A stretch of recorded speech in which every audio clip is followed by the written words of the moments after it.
मैं आपके लिए ठंडी के मौसम का गीत लेके आया हूँ। आप लोग इसका रसास्वादन करें।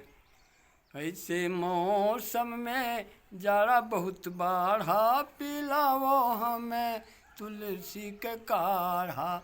ऐसे ठंडी में जाड़ा बहुत बाढ़ा, पिलाओ सजन तुलसी के काढ़ा। जाड़े के मौसम में करते जतनवा, सह नहीं जाला पिया कांपे बदनवा। सह नहीं जाला पिया कांपे बदनवा। हमें भावना राग पसाढ़ा, पिलाओ राजा तुलसी के काढ़ा।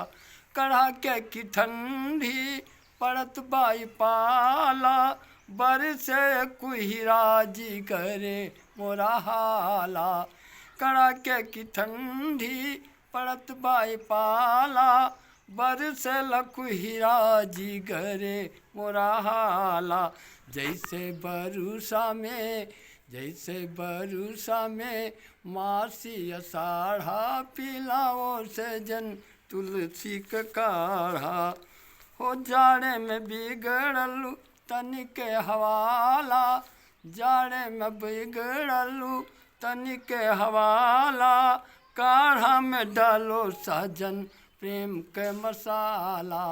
हो काढ़ा में डालो सजन प्रेम के मसाला।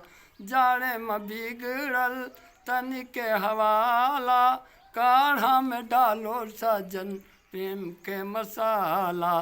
सोवो संगू में रजाई के अखाड़ा, पिलाओ हमें तुलसी के काढ़ा। हो संग में लड़ो तुम रजाई के अखाड़ा, पिलाओ राजा तुलसी के काढ़ा। ऐसे मौसम में जाड़ा बहुत बाढ़ा, पिलाओ सजन तुलसी के काढ़ा।